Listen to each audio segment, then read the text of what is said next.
सन 1973 ईस्वी की बात है। एक आदमी इस आजिज से मिलने आया। वह शख्स पिछले 16 सालों से लगातार रोजे रख रहा था। यह बात सुनकर मेरे दोस्त बड़े हैरान हो गए। उन्होंने कहा, 16 साल से रोजाना रोजे? यह कैसे मुमकिन है? सर्दी हो या गर्मी, सेहत हो या बीमारी, सफर हो या हजर, हर हाल में रोजा रखना तो बहुत मुश्किल काम है। मैंने कहा, इतना मुश्किल नहीं है। मेरे दोस्तों को और ताज्जुब हुआ।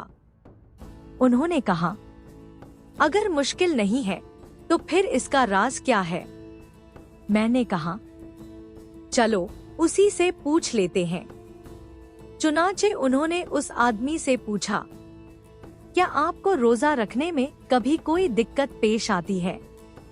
वह मुस्कुराकर बोला, नहीं, बिल्कुल नहीं। अब सब मेरी तरफ देखने लगे। कहने लगे, यह क्या माजरा है?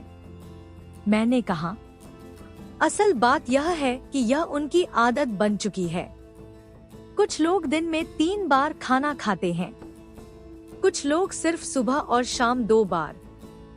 इसी तरह आप यूं समझिए कि यह भी दिन में 2 ही बार खाते हैं, एक बार सहरी के वक्त और एक बार इफ्तार के वक्त। मैंने आगे कहा, अब इनसे कहो कि आप सौमे दाऊदी रखें, यानी एक दिन रोजा रखें और दूसरे दिन न रखें। चुनांचे उनसे यह बात कही गई तो उन्होंने फौरन जवाब दिया, नहीं, मैं ऐसा नहीं कर सकता। सब हैरान रह गए। पूछा गया, क्यों? वह बोले, क्योंकि यह अब मेरी आदत बन चुकी है। दिन के वक्त मुझे खाने का दिल ही नहीं करता।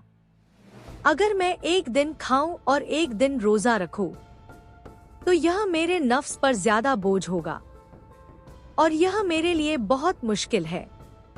तब मैंने कहा, देखो, जो इबादत आदमी अपनी मर्जी से करता है वह अक्सर आसान लगती है, लेकिन जो तरीका हदीस में बताया गया है उसके मुताबिक चलना असल में ज्यादा मुश्किल होता है। रोजा रखो, लेकिन सुन्नत के मुताबिक।